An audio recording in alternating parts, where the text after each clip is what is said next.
My dear students, ఈరోజు మనం క్లాస్లో మొబైల్ కామర్స్ అనే సబ్జెక్ట్లో మొబైల్ కమ్యూనికేషన్ టెక్నాలజీ గురించి చదువుకుందామండి. ఇది ఎంబీఏ 5th సెమిస్టర్లో న్యూలీ ఇంట్రడ్యూస్డ్ సబ్జెక్ట్ అండి. ఇది మీరు గుర్తుపెట్టుకోవాలి. చాలా ఇంట్రెస్టింగ్ సబ్జెక్ట్, కాకపోతే అంత ఈజీ అయితే కాదు. దీంట్లో 4 యూనిట్స్ ఉన్నాయండి. సెకండ్ యూనిట్ వచ్చేసి మనకి మొబైల్ కమ్యూనికేషన్ టెక్నాలజీ అనేది వచ్చిందండి. యాక్చువల్గా మొబైల్ ఫోన్స్ని మనం కమ్యూనికేషన్ కోసం యూజ్ చేస్తామండి. For example receiving of calls and out going calls, primary activity అదే కదండి.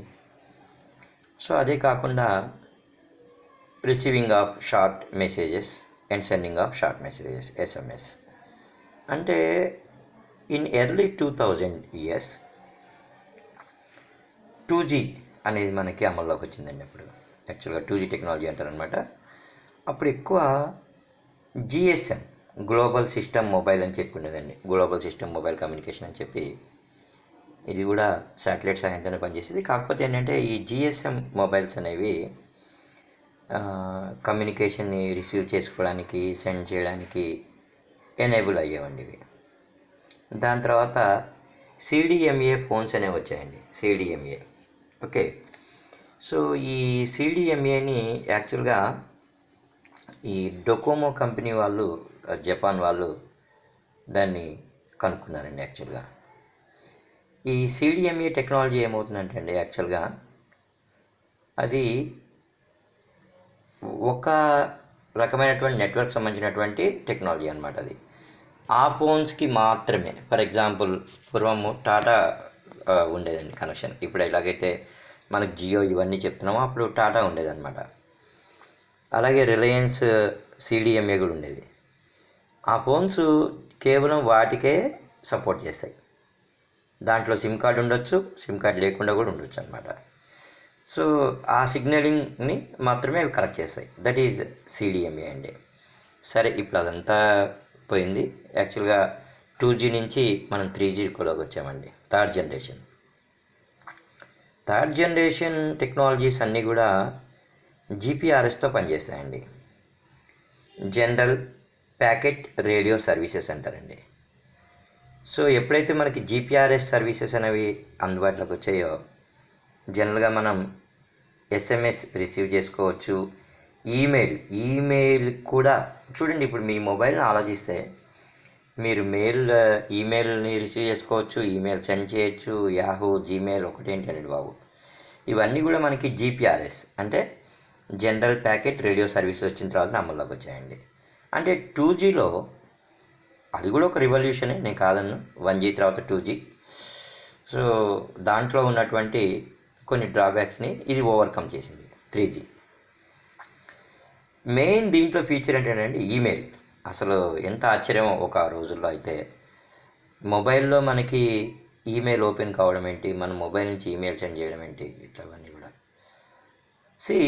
When time passes technology also developed a lot అండి. సో 3G ఎప్పుడైతే అమల్లోకి వచ్చిందో మనకి SMS, మల్టీమీడియా కోసం కూడా మొబైల్ యూజ్ చేయడం స్టార్ట్ చేశారు. యానిమేషన్, ఇప్పుడు మనం ఒక్కొక్కసారి చూడండి SMS పంపించేటప్పుడు థ్యాంక్స్ గివింగ్ అని అలా పంపిస్తుంటాం, చూసారా? అంటే ఇవన్నీ కూడా మల్టీమీడియా ఎనేబుల్ అయిపోయిందండి. అంటే when 3G came into existence, people have started using the mobile phones for entertainment purpose also. ఒకదానికోసం కానీ కాదండి, నెట్కి కనెక్షన్ అయి ఉంటే దేనికోసమైనా మనం వాడుకోవచ్చు. ఎప్పుడైతే 4G సర్వీసెస్ అనేది, ఇప్పుడు అట్ ప్రజెంట్ 4G కదండి, మన మొబైల్స్లో మీరు చూడండి ఒకసారి, మీ మొబైల్లోనే చూడండి. నేను చెప్తున్నాను కదా, LTE అని ఉంటుందండి. ఎక్కడైతే మన సిగ్నల్ ఉంటుందో చూడండి, అక్కడ లాంగ్ టర్మ్ ఎవల్యూషన్ అంటారండి LTE టెక్నాలజీ. అంటే ఇది ఒక అద్భుతమైనటువంటి టెక్నాలజీ అండి. ఇప్పుడు అట్ ప్రజెంట్ మనం యూజ్ చేస్తున్నాం దీన్ని. ఈ కమ్యూనికేషన్లో ఏంటంటే అండి, ఇక్కడ మనం you can use this for multimedia purpose and you can watch it for entertainment, and you can receive the email, you can send the email, you can do m-commerce like you can download the apps కదండి. So 2000 ఆ ఇయర్స్లో ఏంటంటే అండి, mobile అంటే only communication receive చేసుకోవడం, send చేయడం, మహా అయితే ఎస్ఎంఎస్, ఇదొక వింతగా ఉండేదండి. అక్కడ వరకే పరిమితం అయిపోయినాం. బట్ నౌ డేస్ ఎప్పుడైతే ఈ ఎల్టీఈ ఒకటి ఎడ్జ్ టెక్నాలజీ, ఎడ్జ్ కొన్ని మొబైల్స్లో ఎడ్జ్ అని కూడా ఉంటుందండి, enhanced data rates for GSM evolution అంటారండి.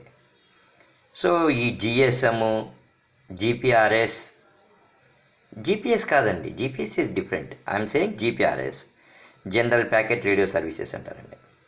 ఎల్టీఈ అండ్ ఎడ్జ్ అనేవి ఎప్పుడైతే మనకి యూసేజ్లోకి వచ్చాయో ఆటోమేటిక్గా ఒక రివల్యూషన్ అనేది వచ్చేసిందండి. మెనీ కంపెనీస్ అనమాట, even you take Nokia, Samsung, Mi, what not, all these they have started functioning with LTE, long term evolution అండి. So they are SIM card enabled అనమాట. చిప్ బేస్డ్ టెక్నాలజీకి ఎల్టీఈ అండ్ ఎడ్జ్, ఈ రెండు communications networks చాలా చాలా తోడ్పడ్డాయండి. Edge అనేది యాక్చువల్గా it is a signal carrier, అంటే it will receive the signals and it will send the signals. అంతే కదండి, మీరు ఆలోచించండి. In a mobile when you are speaking, your words are converted into radio waves and they are send to satellite. Through that నువ్వు ఎక్కడికైతే పంపించావో అక్కడికి receiver ఉంటుందండి. అంటే edge is a GSM evolution technology which will send the signal and which will receive the signals.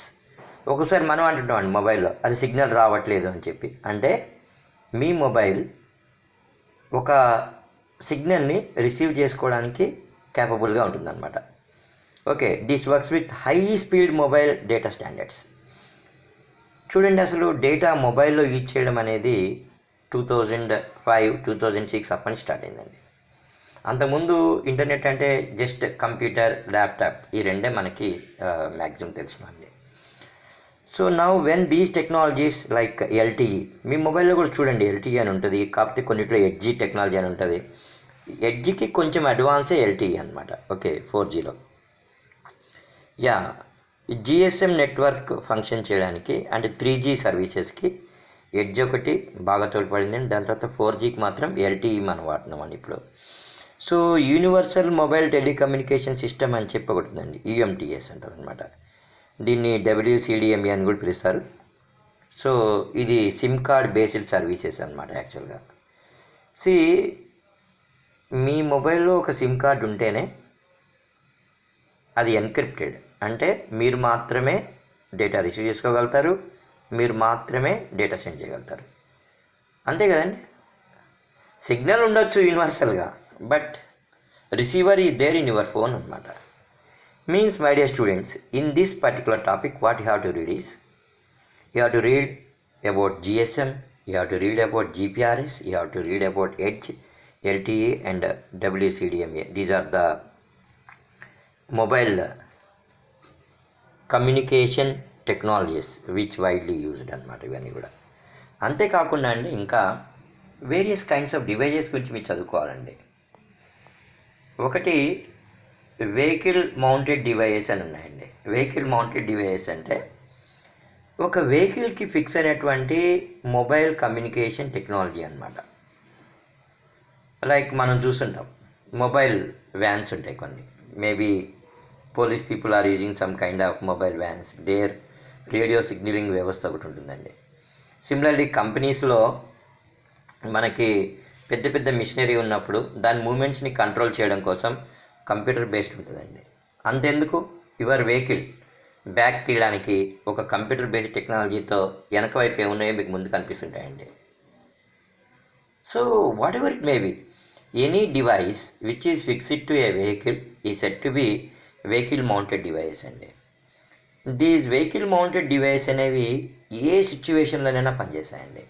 For example, మీ మొబైల్లో ఒక్కొక్కసారి వాన పడ్డప్పుడు లేదా అలాంటి సందర్భాల్లో సిగ్నల్ రాకపోవచ్చు, అంటే రిమోట్ ఏరియాస్కి వెళ్ళినప్పుడు అట్లా. But these communications will work very ఎఫెక్టివ్గా అండి. అంటే ఈ యూనిట్లో ఇంకొక ఇంపార్టెంట్ టాపిక్ ఏంటంటే వెహికల్ మౌంటెడ్ డివైజెస్ అండి. వెహికల్ మౌంటెడ్ డివైజెస్, దాని తర్వాత హైబ్రిడ్ డివైజెస్ అని ఉన్నాయండి. Hybrid devices work like mobiles one side, they work also with computers అనమాట. ఏమండి అట్లా అనమాట. అంటే అది ల్యాప్టాప్ కావచ్చు ఏమండి. సో ఇవన్నీ కూడా మనకి హైబ్రిడ్ డివైస్ అంటారు అనమాట. They use to receive the communication, send the communication, and they are also used for entertainment purpose, they are also used for education purpose, they are also used for various kinds of business purposes and all. My dear students, my dear student, this is a very wonderful subject you have, mobile commerce. Get some idea. It doesn't mean అంతా నాకు తెలుసు నేను ఏదో రాసేస్తాను అనుకోకూడదండి. పద్ధతి ప్రకారం చదవండి.